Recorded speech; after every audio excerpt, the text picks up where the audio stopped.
దాదాపుగా జగన్మోహన్ రెడ్డి గెలిచిన తర్వాత మొదటి రోజు ప్రమాణ స్వీకారం రోజు వెళ్ళి అసెంబ్లీలో సంతకం పెట్టడం తప్పితే మళ్ళీ అసెంబ్లీ మోహన్ చూసిన దాఖలాలు అయితే కనపడలేదు. ఎందువల్ల అంటారు?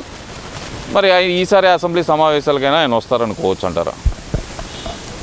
పోయినసారి ప్రభుత్వం నడిపేటప్పుడు మోనోపాలిజం లాగా నడిపినప్పుడు ఈరోజు 11 సీట్లతో నేను 11 మంది సభ్యులతో, అంటే ఆయన కాకుండా 10 మంది సభ్యులతో ఎలా కూర్చోవాలే అని అనుకున్నారేమో అన్నట్టుగా సందేహం కలుగుతుంది నాకైతే. ఎందుకంటే మీరు ఎన్ని సీట్లన్నా ఇవ్వనివ్వండి, అది ప్రజలు ఇచ్చిన తీర్పు కాబట్టి దాన్ని మనం స్వాగతించాల్సిన పరిస్థితి ఎవరికైనా ఏ పార్టీకైనా ఉంటుంది. అవి తక్కువ సీట్లు వచ్చినప్పుడు మనలో ఉన్న పొరపాట్లు ఏమైనా ఉంటే ఆ పొరపాట్లను సరిదిద్దుకొని మేము పరిపాలన ఈ నెక్స్ట్ టైంకి మళ్ళీ మేము ప్రజల మన్నన పొందడానికి ప్రయత్నిస్తామనే ఒక మాట చెప్పి వాళ్ళు అసెంబ్లీకి వెళ్ళటం అనేది ఆనవాయితీగా జరుగుతూ ఉన్న పద్ధతి. అలాంటిది వీళ్ళు మేము అసెంబ్లీకి రామంటే మాకేమో ప్రతిపక్ష పాత్ర ఇవ్వాలా అంటే మినిమం సీట్లు ఎన్ని రావాలి ప్రతిపక్షానికి ఆ మాత్రం తెలీదా? ఇవన్నీ కూడా చెప్పుకుంటూ వెళ్తే మీరు మీకు గెలిపించిన ప్రజలకు మీరు సమాధానం చెప్పాలి, వాళ్ళ గొంతు అసెంబ్లీలో వినిపించాలి. కాబట్టి దానికోసం మీరు ఈసారైనా రేపు 18వ తారీఖు నుండి జరగబోయే సమావేశాలకైనా వెళ్ళి ప్రభుత్వం గట్ల మీకు ఏమన్నా నెగిటివ్ కనబడ్డా పాజిటివ్ కనబడితే మంచిగా బ్రహ్మాండంగా చేశారని చెప్పండి. నెగిటివ్ కనబడితే మీకేమైనా ఇబ్బంది ఉంటే ఇబ్బందులు ఉన్నాయని చెప్పేసి చెప్పండి. ప్రజలకు ఏమన్నా ఇబ్బంది ఉంటే, మీకు కాదు ప్రజలకు ఏమన్నా ఇబ్బంది ఉంటే ఆ ప్రజల గొంతును వినిపించాలని చెప్పేసి ఈసారైనా అసెంబ్లీకి కంటిన్యూకి వెళ్ళాలని నేను సూచిస్తున్నా. అంటే ఇక్కడ చూస్తే కనుక జగన్మోహన్ రెడ్డికి మరి గారిని గతంలో చూసాం మనం. ఆయన చెప్పేది ఏంటంటే కనుక మేము వెళ్తే మైక్ ఇవ్వరు, అదే ప్రతిపక్ష హోదా ఇస్తే కనుక ప్రతిపక్ష నాయకుడికి ఇచ్చేంత సమయం మాకు ఉంటుంది కాబట్టి ఇప్పుడు మాకు ఆ సమయం ఇవ్వరు కాబట్టి మేము వెళ్ళము అనేది ఆయన వాదన. మరి ఈ వాదనని ఎలా చూడాలంటారు? మరి వెళ్ళము అంటే ఎట్లా అండి? ఎందుకంటే మీకు గెలిపించిన ఆ 11 అసెంబ్లీ స్థానాలు కూడా మీరు ఆ ప్రజలకు సమాధానం ఏం చెప్తారు వెళ్ళినప్పుడు? వెళితేనే కదా మీకు తెలిసేది, మీరు వెళితేనే కదా మాట్లాడేది. అక్కడ మైక్ ఇస్తా లేదా అనేది మీకు తెలిసేది. మైక్ ఇవ్వకుండా ఎందుకుంటారు? ప్రతి ఒక్కరికి ఏదో ఒకటి విషయం గురించి, ఏదో ఒక సమస్య గురించి మాట్లాడాల్సిన బాధ్యత మీపై ఉంది. ఆ యొక్క స్వేచ్ఛ మీకు అసెంబ్లీ కల్పిస్తుందని చెప్పి నేను అనుకుంటున్నా. అంటే ఇక్కడ యాక్చువల్గా అయితే కనుక వాళ్ళ వాదన ఏంటంటే కనుక ప్రతిపక్ష నాయకుడు అయితే కనుక సభాపక్ష నాయకుడు ఎవరైతే ముఖ్యమంత్రి ఉంటారో ఆయనతో సమానంగా అయితే మైక్ ఇస్తారు. ప్రతిపక్ష నాయకుడు అయితే విడిగా అయితే కనుక ఒక ఎమ్మెల్యేకి ఇచ్చే సమయం 5 నిమిషాలు 10 నిమిషాలు ఇస్తారు. ఆ టైం మాకు సరిపోదు.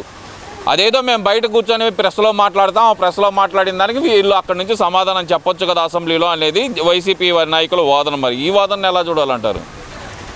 ఇప్పుడున్న పరిస్థితిలో మీకున్న అనుమానాలు ఏవైతే ఉన్నాయో వాళ్ళకి ఆ అనుమానాలన్నీ పక్కన పెట్టి వాళ్ళు కంప్లీట్గా సమయం అసెంబ్లీలో ఎన్ని రోజులు అయితే జరుగుతుందో అన్ని రోజులు వెళ్ళాల్సిన బాధ్యత వాళ్ళకైతే ఉంది.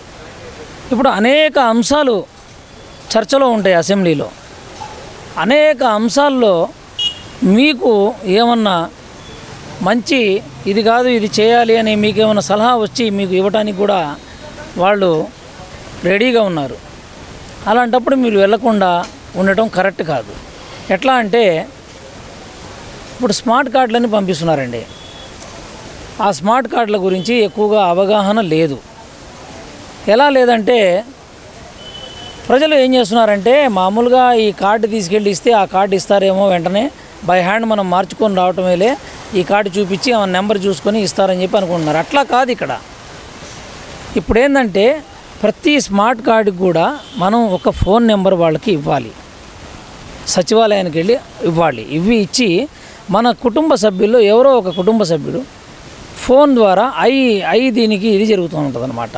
కళ్ళు మూసుకొని తెరవటం, అది కూడా వాళ్ళు ఫోటో తీసుకుంటారు. దాన్ని సక్సెస్ఫుల్గా అది ఎప్పుడు ఆ మిషన్ అనేది ఓకే చేసి ఈ కార్డ్ని జారీ చేయడం జరుగుతుంది. ఒక ప్రాసెస్ ఉంది. ఇట్లా ప్రతి దాంట్లో కూడా ప్రభుత్వం చేసే ప్రతి పని కూడా సిస్టమేటిక్గా ఒక ప్రాసెస్గా నడుస్తూ ఉంది.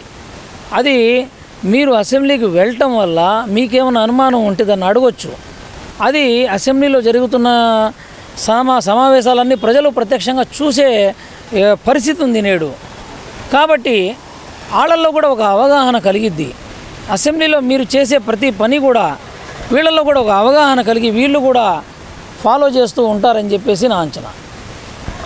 మరి వరుసగా 60 రోజులు అసెంబ్లీకి హాజరు కాకపోతే కనుక 60 రోజులు సమావేశాల్లో కనుక పాల్గొనకపోతే అనర్హత పడే అవకాశం ఉంది అనేది మరి స్పీకర్లు చెబుతున్న మాట, రాజ్యాంగంలో ఉన్న మాట. మరి ఇప్పుడు చూస్తే కనుక ఈ 15 నెలల కాలంలో అసెంబ్లీ సమావేశాల కాలం 60 రోజులు దాటిపోతుంది ఇప్పుడు పెట్టేవాటితోటి. మరి ఈసారి రాకపోతే కనుక వీళ్ళ మీద అనర్హత పడే అవకాశం ఉందనుకోవచ్చు అంటారా? పులివెందులకి బై ఎలక్షన్లు వచ్చే అవకాశం ఉందనుకోవాలంటారా? అదైతే స్పీకర్ గారు చెప్పారంటే మాత్రం తప్పనిసరిగా ఆ రూల్స్ మాత్రం కంపల్సరీ పాటిస్తారండి. రావాల్సిందే, సంతకం పెట్టాలి, సంతకం పెట్టి కూర్చోవాల్సిందే, వినాల్సిందే. ఎందుకంటే ఏం జరుగుతుందనేది తెలుసుకుంటారనే కదా వీళ్ళని ప్రజలందరూ ఓటేసి గెలిపించింది. అసెంబ్లీకి వెళ్ళము అనే మాట మాత్రం కరెక్ట్ కాదని చెప్పేసి నేను చెప్తున్నా. వెళ్ళాలి. వాళ్ళు ఏదైనా యాక్షన్ తీసుకుంటే దానికి ఇంకా తప్పలేదు. ఇక ఏదైనా సరే స్పీకర్ గారు తీసుకున్నారంటే ఇంకా దానికి తిరిగే ఉండదు. ఆ దాకా తెచ్చుకోకుండా ఇంకా నవ్వుల పాలవుతారనమాట ప్రజల్లో. అంత దాకా తెచ్చుకుంటే అనర్హత వేటు వేశారంటే అది చాలా ఇబ్బందికరమైన విషయం. కాబట్టి వెళ్ళి కంపల్సరీగా తమ వంతు తమ గొంతుని వినిపించాల్సిన బాధ్యత మీపై ఉందని చెప్పి నేను అనుకుంటున్నాను. వెళ్తారంటారా లేదా గతంలో కొంతమంది ఎమ్మెల్యేలు వెళ్ళినట్టు దొంగచాటుకు వెళ్ళి సంతకాలు పెట్టొస్తారనుకోవాలంటారా? నేను అనుకోవటం అయితే ఎమ్మెల్యేలు అంటే బాగా హుషారు ఉన్నోళ్ళే, పెద్దగా ఇదేం ఉండదు. తప్పనిసరిగా వెళ్తారని అనుకుంటున్నాను నేను. ఎందుకంటే ఎవరు కూడా అనర్హత వేటేయించుకోవడానికి ఇదైతే ఉండరు. తప్పనిసరిగా వెళ్తారని నేను అనుకుంటున్నాను. అంటే ఇక్కడ ఎందుకని జగన్మోహన్ రెడ్డి ఇప్పుడు అక్కడున్న దేనికి వెళ్ళలేకపోతున్నాడు?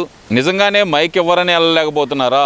లేదంటే కనుక ముఖ్యమంత్రిగా 151 మంది ఎమ్మెల్యేలతో అక్కడ హుందాగా నడిపి హుందాగా ఉండి ఇప్పుడు ప్రతిపక్ష నాయకుడిగా 11 సీట్లకే పరిమితమై ఆ అసెంబ్లీలో అడుగు పెట్టడానికి జంకుతున్నారనుకోవాలంటారా? ఇందులో అయితే ఒక రకంగా మీరు అన్నట్టుగా ఒక సామ్రాజ్యం 151 ఎమ్మెల్యేస్తో నడిపిన మనం అని ఏమన్నా అనుకుంటున్నారేమో. ఇప్పుడు అంతకన్నా పెరిగారుగా, 164 అయ్యారుగా వాళ్ళు. మరి దానికి ఏమన్నా ఇదవుతున్నారేమో. లేకపోతే ఆ నెంబరు కనీసం రాలేదని చెప్పేసి 23 అనే నెంబర్ అని చూపించారుగా పోయినసారి. ఆ 23 నెంబర్ని మళ్ళీ అది కూడా రాలేదేమో మాకని చెప్పి వాళ్ళు ఏమన్నా అంటారేమో అని లోపల అనుకుంటున్నారు. ఇలా రకరకాల అనుమానాలు మాలాంటి వాళ్ళకి వస్తూ ఉంటాయి. కాబట్టి అవన్నీ పోవాలంటే వాళ్ళు అసెంబ్లీకి వెళ్ళాలి. తప్పనిసరిగా వెళ్ళి వాళ్ళ యొక్క ఇదిని వాళ్ళ ప్రజల యొక్క సమస్యల్ని రాష్ట్రం స్థాయిలో మీరు బయట కూర్చొని మాట్లాడకుండా అసెంబ్లీలో కూర్చొని మాట్లాడడానికి మంచి చక్కని అవకాశం ఇప్పుడు 18 నుంచి జరగబోయే అసెంబ్లీ సమావేశాలు. దాంట్లో వెళ్ళి మీరు మాట్లాడండి డైరెక్ట్గా. మీరు అక్కడక్కడ చెప్పేసి బయట ఆదరణాలు ఈదరణాలని అలాంటివి కాకుండా మీరు ఇట్లా చేస్తే బాగుంటుందని చెప్పేసి నేను అనుకుంటున్నాను.